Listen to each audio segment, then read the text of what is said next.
चंदन शेरू गिरोह साथ साथ था, बक्सर में साथ काम करता था। 2011 के साल में इसने 8-9 हत्याएं की थी बक्सर में।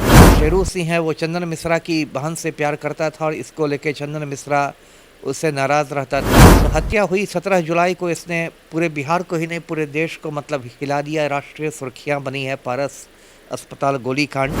निशू खान की गिरफ्तारी हुई है जो समनपुरा का रहने वाला है।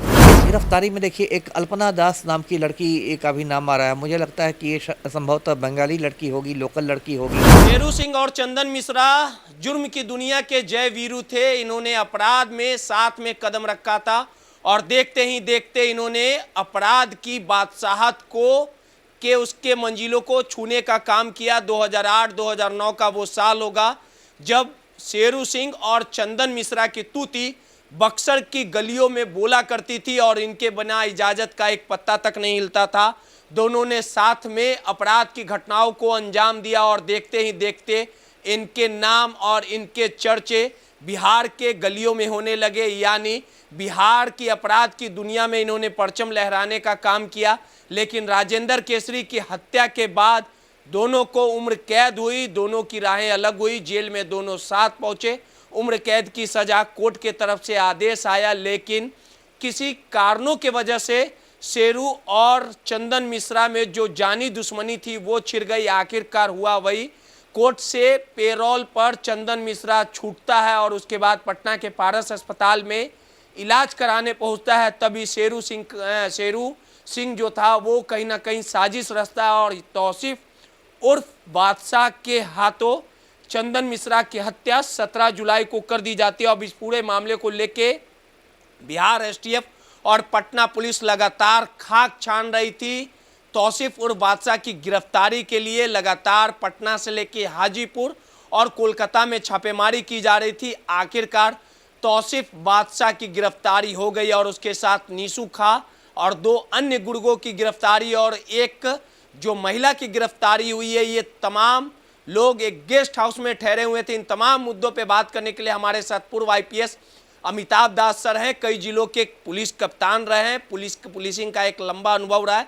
सर से बात करेंगे और समझने की कोशिश करेंगे कि आखिर पटना पुलिस जो कोलकाता में डेरा डाले हुए जो गेस्ट हाउस से तौसीफ बादशाह की गिरफ्तारी हुई है, ट्रांजिट रिमांड लिया जाएगा। उसके बाद जब इन तमाम तौसीफ बादशाह और उसके गुर्गे को पटना पुलिस पटना लाएगी तो किस प्रकार से जांच होगी। शेरू सिंह ने जो साजिश रची, जो इस पूरे खेल का मास्टरमाइंड है, तमाम चीज़ों को बारीकियों से समझेंगे। पुलिस किस प्रकार से इस तरह के केस में, इस तरह के मामले में काम करती है। सर, एक लंबा अनुभव है पुलिसिंग का, आपको काफ़ी चैलेंजिंग था और तौसीफ बादशाह ने ये दिखाया था, पुलिस के नाक में दम कर रखा था। आखिरकार पटना एसएसपी ने सुबह प्रेस रिलीज जारी करके ये साफ तौर पे पुष्टि कर दी है कि कोलकाता के गेस्ट हाउस से तौसीफ बादशाह, निशू खां और उसके 2 गुर्गे और एक महिला की गिरफ्तारी हुई है। और इस पूरे खेल के पीछे शेरू सिंह जो कोलकाता के जेल में बंद है, उसने ही साजिश रची थी। दोनों दोस्त थे, साथ में अपराध की दुनिया में कदम रखे थे, जय वीरू कहलाते थे। लेकिन अब दोनों की राहें अलग हुई। इस तरह के मामले में पुलिस किस तरह से काम करेगी और अंदर की खबर क्या है कि ये लड़की कौन है, निशू खां कौन है और तौसीफ बादशाह के साथ अब क्या? देखिए ये एक बहुत लंबी कहानी है। आपने सही कहा कि ये चंदन शेरू गिरोह साथ साथ था, बक्सर में साथ काम करता था और इस गिरोह ने कई हत्याएं की थी। सिर्फ 2011 के साल में इसने 8-9 हत्याएं की थी बक्सर में। शिवजी खरवार की हत्या की थी, मोहम्मद निज़ामुद्दीन की हत्या की थी, सिपाही हामिद अंसारी की हत्या की थी, बक्सर जेल के क्लर्क हैदर अली की हत्या की थी, कोचिंग संचालक हरनारायण सिंह की हत्या की थी और राजेंद्र केसरी हत्याकांड में तो इन दोनों को उम्र कैद मिली ही थी। उसके बाद देखिए जैसा होता है कि लूट के माल के बंटवारे को लेकर दोनों में मतलब आप कह सकते अदावत हो गई। इन लोगों ने पिछले साल इनके गिरोह ने आरा में जो तनिष्क शोरूम है उससे करोड़ों का सोना लूटा था और उसकी बंटवारे की वजह से इनकी दुश्मनी हुई। एक और वजह आ रही है जो पर्सनल थोड़ी है, उसमें कहा जा रहा है कि ये जो शेरू सिंह है वो चंदन मिश्रा की बहन से प्यार करता था और इसको लेके चंदन मिश्रा उससे नाराज़ रहता था। तो ये भी दोनों में एक दुश्मनी की वजह पाई जाती है। ये जो हत्या हुई 17 जुलाई को, इसने पूरे बिहार को ही नहीं पूरे देश को मतलब हिला दिया। राष्ट्रीय सुर्खियां बनी है पारस अस्पताल गोलीकांड। आज तो खबर आ रही है कि पलटू राम ने भी सीनियर एसपी पटना को बुलाया था सीएम हाउस में, मुख्यमंत्री आवास में, और पता नहीं क्या बातें हुई दोनों में। तो जैसा कि आपने कहा और जो खबरें आ रही हैं कि ये लोग कलकत्ता के एक न्यू टाउन कॉलोनी है कलकत्ता में, वहाँ एक ये लोग बिल्डिंग में छिपे हुए थे। उसका नाम शुभवृष्टि अपार्टमेंट्स कहा जा रहा है, और उसमें इन लोगों ने 2 फ्लैट लिए हुए थे, 206 और एक बगल का फ्लैट, और उसी में ये लोग छिपे हुए थे। और गिरफ्तारी हुई है तो निशू खान की गिरफ्तारी हुई है, जो समनपुरा का रहने वाला है। देखिए, समनपुरा में दर्शकों को बता दूं, बहुत बड़ी एक कॉलोनी है पटना की, पारस अस्पताल के ठीक पीछे कह लीजिए, और ये एक मुस्लिम बहुल मोहल्ला है। मतलब यहाँ की जो समनपुरा मोहल्ले की ज़्यादातर आबादी है, लगभग 90% आबादी मुझे लगता है मुसलमानों की है, और उसमें इज़्ज़तदार मुसलमान, शरीफ मुसलमान भी रहते हैं, ऐसा नहीं कि सब वहाँ गलत ही हैं। और निशू खान वहीं का रहने वाला था, और जैसा कि होता है बिहार में जो क्रिमिनल सब होते हैं फिर अपने को समाज सेवी बनने लगते हैं, नेता बनने लगते हैं, और कलकत्ता में भी ये जाता आता रहता था, कलकत्ता से आना जाना था। तो कलकत्ता में मुझे लगता है निशू खान ने, देखिए आजकल कोई फ्लैट किराए पर भी लेता है तो मकान मालिक बहुत सारी छानबीन करता है, उसका आधार कार्ड ये सब देखता है। तो हो सकता है निशू खान ने अपने को इज़्ज़तदार आदमी बता के वो फ्लैट लिया हो। इस गिरफ्तारी में देखिए एक अल्पना दास नाम की लड़की का भी नाम आ रहा है। मुझे लगता है कि ये संभवतः बंगाली लड़की होगी, लोकल लड़की होगी, और हो सकता है ये जो तौसीफ़ बादशाह जो है फुलवारी शरीफ वाला, उसकी ये मतलब गर्लफ्रेंड होगी या फ्रेंड होगी। और हो सकता है इस हत्याकांड में भी उसकी भी कोई भूमिका पाई गई हो, क्योंकि सिर्फ गर्लफ्रेंड होने पर तो गिरफ्तारी नहीं हो जाएगी, उसकी कोई भूमिका पाई होगी।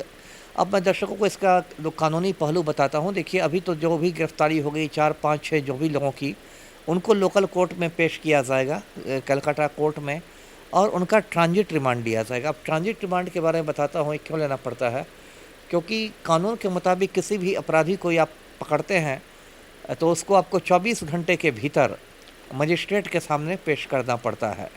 तो अब तो देखिए ये कलकत्ता में पकड़ा है, और ये लोग को फिर पटना में मजिस्ट्रेट के यहाँ पेश करना पड़ेगा। तो क्योंकि केस तो पटना से संबंधित है, चंदन मिश्रा हत्याकांड, तो इनको आने जाने में भी कलकत्ता से समय लगेगा। तो इसलिए कोर्ट में ट्रांजिट रिमांड लिया जाता है, जिसमें ये बताया जाता है कि ठीक है ये लोग अभी ट्रांजिट में रहेंगे, और पूरा होने के 24 घंटे में इनको पेश करना होगा पटना के मजिस्ट्रेट के सामने। तो ट्रांजिट रिमांड में लिया जाएगा।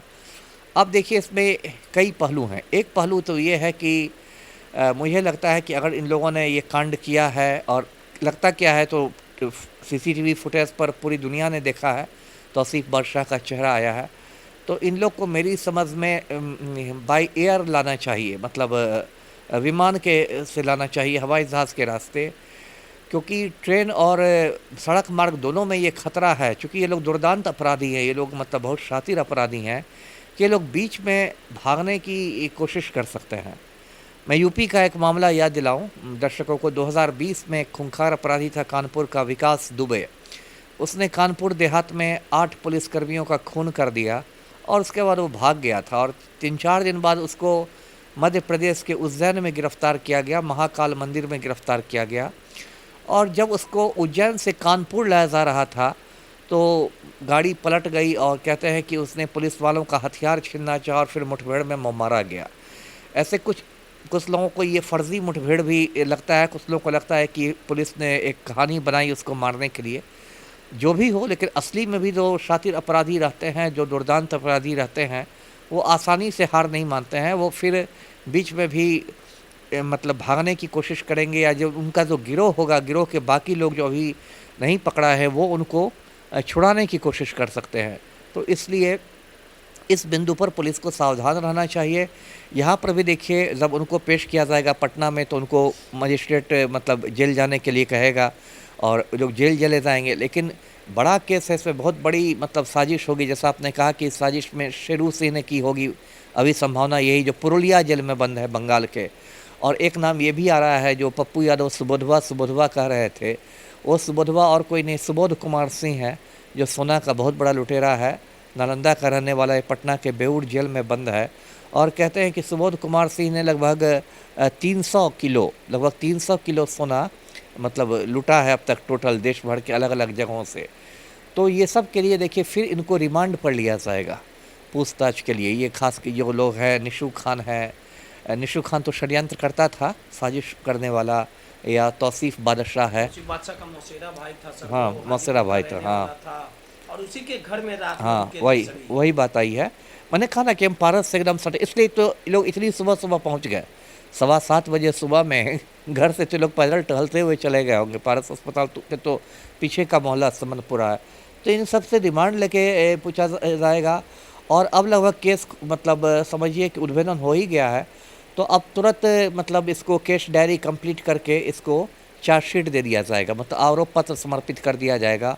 और मैं चाहूँगा, मेरी मतलब अगर सलाह ये लोग माने तो, कि कोर्ट में इन लोग का मतलब डेली बेसिस पर ट्रायल करा के, मतलब रोज़ाना सुनवाई करा के इन लोग का कन्विक्शन करा देना है। इस केस को एक मतलब मिसाल बना देना है, क्योंकि इस केस में जिस तरह से लोग हीरो की तरह आए हैं और मार के चले गए हैं, एक तरह से इन्होंने कानून की सत्ता को चुनौती दी है। जी चलिए सीधे तौर पे तमाम इस घटना की बारीकियों से पूर्व आईपीएस अमिताभ दास बता रहे थे कि किस प्रकार से शेरू सिंह, जो पुरुलिया जेल पश्चिम बंगाल में पड़ता है, वहाँ पे वो बंद है और उसने साजिशन तरीके से कहीं ना कहीं रणनीति बना के जो चंदन मिश्रा की हत्या कराई गई थी, और उसमें अब जो पश्चिम बंगाल यानी पश्चिम बंगाल की राजधानी कोलकाता के गेस्ट हाउस से 4 लोगों की गिरफ्तारी हुई है, एक लड़की की गिरफ्तारी हुई है और कहीं ना कहीं बड़ी सफलता मानी जाएगी। पटना पुलिस जल्द ही इन चारों और 5 आरोपियों को पटना लेके पहुंचेगी, फिर उन्हें जेल भेजा जाएगा और उनसे पूछताछ में बड़े चेहरे बेनकाब भी हो सकते हैं। सहयोगी सौरभ के साथ रोहित, राजनीति, पटना।